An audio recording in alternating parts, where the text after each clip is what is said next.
नमस्ते। कभी सोचा है कि एक छोटा सा चेक बाउंस होना किसी को सीधे क्रिमिनल केस में कैसे फंसा सकता है? जी हां, ये सिर्फ एक फाइनेंशियल गलती नहीं है, ये एक सीरियस क्राइम भी है। आज हम इसी की पूरी कहानी समझेंगे कि एक वित्तीय चूक कैसे एक आपराधिक मामले तक पहुंच जाती है। जरा सोचिए, किसी ने पेमेंट के लिए चेक दिया और वो बाउंस हो गया। अब क्या होगा? दिमाग में टेंशन तो होती ही है ना? चलिए, आज इसी सवाल का जवाब ढूंढते हैं कि ऐसी सिचुएशन में कानून क्या कहता है और असल में होता क्या है। तो सबसे पहली और सबसे जरूरी बात, चेक बाउंस का मतलब क्या है? देखिए, इसे बस एक छोटी-मोटी भूल समझने की गलती बिल्कुल मत करिएगा।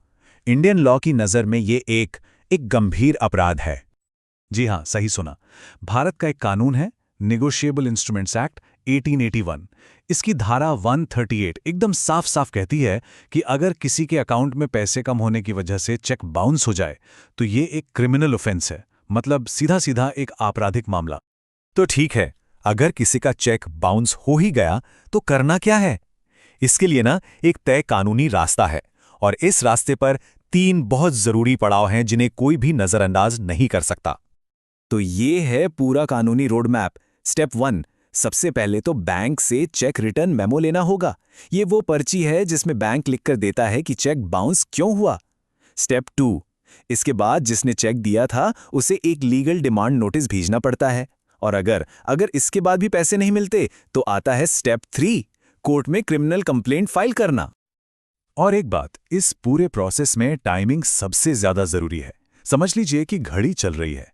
जैसे ही चेक बाउंस होता है, उसके 30 दिन के अंदर अंदर लीगल नोटिस भेजना ही होगा। नोटिस मिलने के बाद चेक देने वाले को पेमेंट के लिए 15 दिन का वक्त मिलता है, और अगर वो तब भी पेमेंट नहीं करते तो फिर अगले 30 दिनों में कोर्ट केस फाइल करना होता है। एक भी डेडलाइन मिस हुई तो समझ लीजिए पूरा केस ही हाथ से गया। चलिए, अब बात करते हैं उस चीज की जो शायद सबसे ज्यादा डराती है, इसके नतीजे और सजा। क्योंकि एक बाउंस हुए चेक की कीमत बहुत बहुत भारी पड़ सकती है। तो सजा क्या हो सकती है? ये कोई छोटा मोटा जुर्माना नहीं है। अगर कोर्ट में जुर्म साबित हो गया तो चेक जारी करने वाले को सीधा 2 साल तक की जेल हो सकती है। और बात सिर्फ जेल पर ही खत्म नहीं होती। कोर्ट चेक की अमाउंट का डबल, जी हां, 2 गुना तक जुर्माना भी लगा सकती है, और कई बार तो जेल और जुर्माना दोनों एक साथ होते हैं। लेकिन कहानी यहां भी खत्म नहीं होती।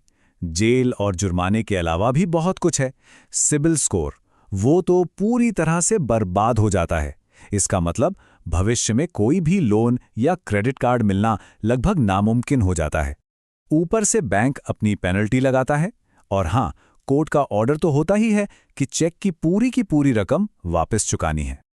तो क्या इसका मतलब ये है कि हर मामला जेल और जुर्माने पर ही खत्म होगा? नहीं, यहां एक और रास्ता भी है।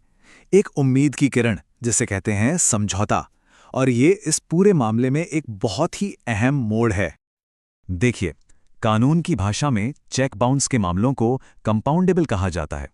अब इसका मतलब क्या है? इसका सीधा सा मतलब ये है कि केस के किसी भी स्टेज पर, चाहे वो शुरुआत हो या आखिरी सुनवाई, दोनों पार्टियां आपस में बैठकर मामला सुलझा सकती हैं।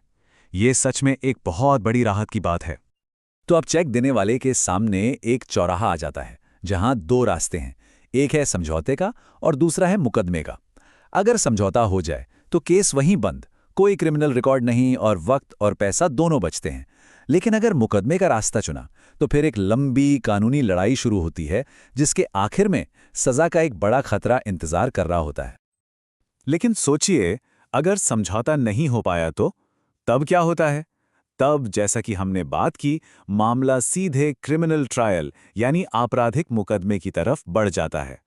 तो एक कोर्टरूम के अंदर होता क्या है? सबसे पहले तो कोर्ट आरोपी यानी चेक जारी करने वाले को समन भेजकर बुलाती है। फिर दोनों तरफ से सबूत और गवाह पेश किए जाते हैं। आरोपी को भी अपना बचाव करने का, अपनी बात रखने का पूरा मौका मिलता है। और इन सब के बाद कोर्ट अपना आखिरी फैसला सुनाती है, गिल्टी या नॉट गिल्टी। लेकिन रुकिए, इस ट्रायल के बीच में भी एक बहुत ही इंटरेस्टिंग ट्विस्ट आ सकता है। हमारे कानून में एक चीज है जिसे इंटरिम कॉम्पेंसेशन या अंतरिम मुआवजा कहते हैं।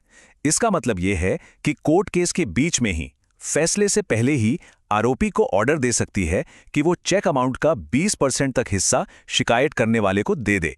ये दिखाता है कि कानून इस मामले को शुरू से ही कितनी सीरियसली लेता है। तो एक छोटा सा चेक और उसके पीछे इतनी बड़ी सजा, ये सोचने वाली बात है ना? ये हमें याद दिलाता है कि फाइनेंशियल दुनिया में भरोसा और जिम्मेदारी कितनी जरूरी है। तो आखिर में एक सवाल दिमाग में आता है, क्या एक चेक सिर्फ एक कागज का टुकड़ा है, या फिर ये एक ऐसा वादा है जिसे तोड़ने की इजाजत खुद कानून भी नहीं देता?